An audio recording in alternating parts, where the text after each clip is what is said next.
This is obviously the periodic table, and it's going to be super useful for you in chemistry, especially when it comes to calculating molar mass. Let's take a look at carbon dioxide. This is a molecule that contains two different atoms, carbon and oxygen atoms. There is a carbon, and there are two oxygens.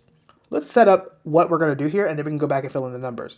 When you calculate molar mass, you're going to simply need to count up how many different elements there are and how many of each one there are. So I'm just going to say there's 1 times, I'm going to put carbon in this blank. We're going to add to that. Notice how there are two oxygen atoms. So I'm going to say 2 times oxygen's special number. And then you just add them up. Now, what are these special numbers? If you look on the periodic table, you'll see that carbon has an average atomic mass of 12.01. You can also just colloquially call it the molar mass of an individual carbon atom. So 12.01 is going to go here. 12.01. Now, again, remember, this one here refers to the fact that there's an invisible one. There's just one carbon atom in every molecule of CO2. That's why we have a 2 here for oxygen, because oxygen has 2 atoms for every molecule of CO2.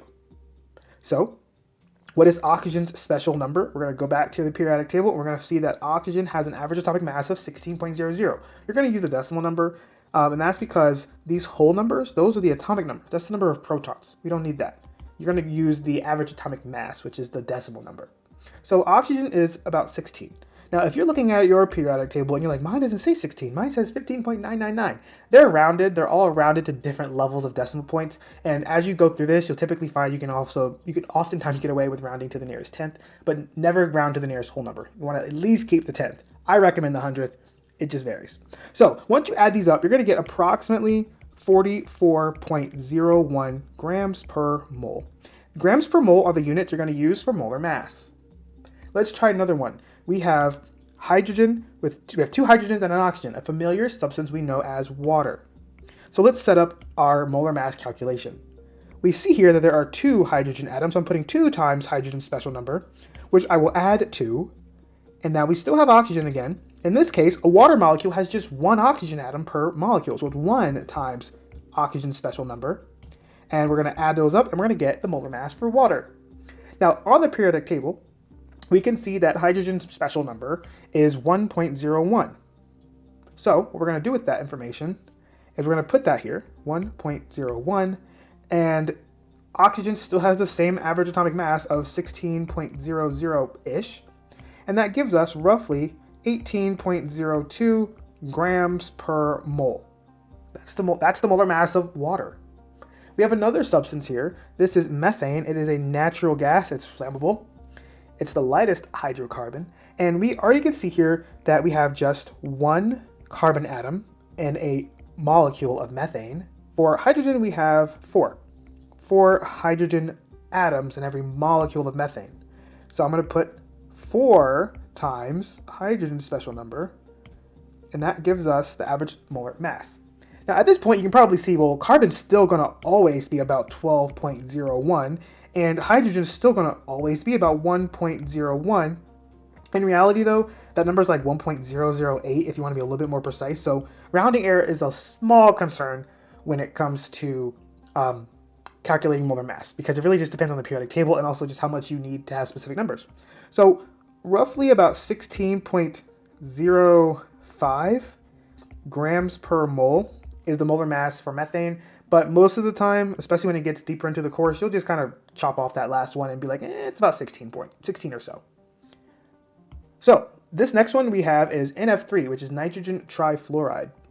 Nitrogen, there's just one of them, so I'll do 1 times nitrogen's special number, which I will add to, and now fluorine has its own special number.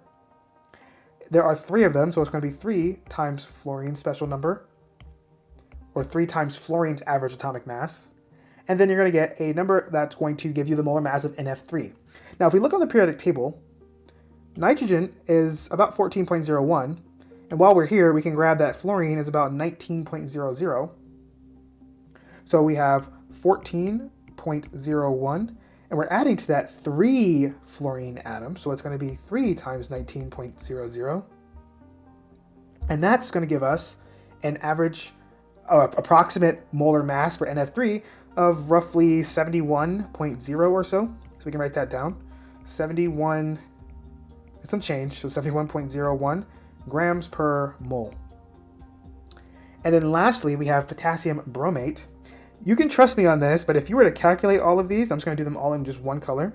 It's going to be 1 times potassium's number plus 1 times bromine's number plus, notice how there are 3 oxygens, so it's 3 times oxygen's number.